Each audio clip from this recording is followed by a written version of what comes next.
Hello সবাইকে, চলে এলাম আবার একটা নতুন ভিডিও নিয়ে। এই ক্লিপগুলোর উপরে কিছু উলের কাজ করব, যেগুলো তোমাদের সাথে শেয়ার করতে চলে এলাম।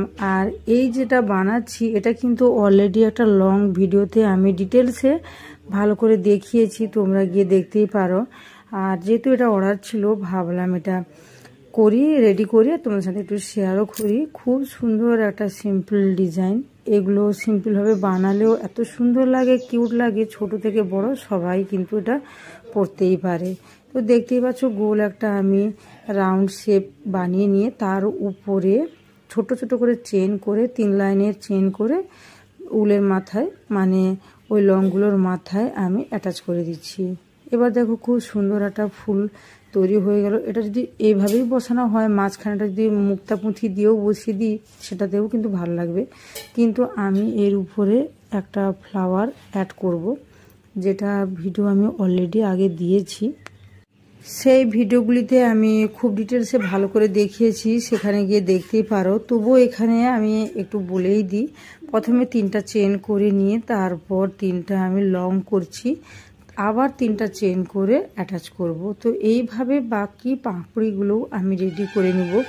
এই ফুলগুলো এতই সিম্পল এবং এতই কিউট হয় দেখতে, যে কোনো ক্লিপে আটকালে কিন্তু বেশ দারুণই লাগে দেখতে। তো তোমরা কে কি বানিয়েছো নাকি অবশ্যই আমাকে সেটা দেখাবে। আমার বানানো কোনো জিনিস তোমরা রিক্রিয়েট করেছো নাকি অবশ্যই দেখাবে। তো এখানে দেখো, মাঝখানে এই ফুলটা লাগালেই কত সুন্দর লাগছে দেখতে। তো এটাকে আমি চিট দিয়েও বসাতে পারি বা ছুঁচ সুতো দিয়েও কিন্তু অ্যাটাচ করতে পারি। চিটটা অনেক সময় উঠে যাওয়ার সম্ভাবনা থাকে, সেই কারণে আমি এখানে সেলাইটাকে বেটার অপশান ভাবলাম। আর লং ভিডিওতে কিন্তু আমি মানে চিট দিয়ে বসানোটা দেখিয়েছি, তাতে সমস্যা কিছুই হয়নি, একটু সমস্যা দেখা দিয়েছে। মানে চিটটা মানে হট গ্লু দিয়ে বসেছি, তো চিটটা বারবার উঠে যাচ্ছিলো। তো সেখানে হয়তো B7000 গ্লু ইউজ করলে হয়তো সমস্যাটা হতো না।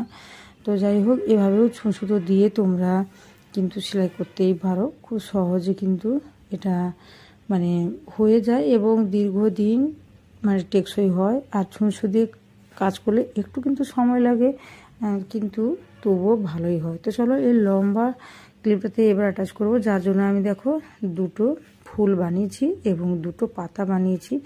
এইভাবে রাখবো সেটাই দেখছি, মানে এইভাবে রাখবো সেটাই তোমাদের দেখাচ্ছি। তো প্রথমে এই ফুলগুলোকে জুড়ে নিতে হবে, তারপরে এই পাতাগুলোকেও জুড়ে নেব। তো এইভাবে দেখো একটা লম্বা আমি হেয়ার ক্লিপের উপর কাজ করলাম, কিন্তু এত বড় ক্লিপের উপরেও অন্যান্যভাবেও কাজ করা যায়, কিন্তু এটাই আমাকে খুব সিম্পল লাগলো। আর দেখো, খুব সুন্দরভাবে জুড়েও নিয়েছি।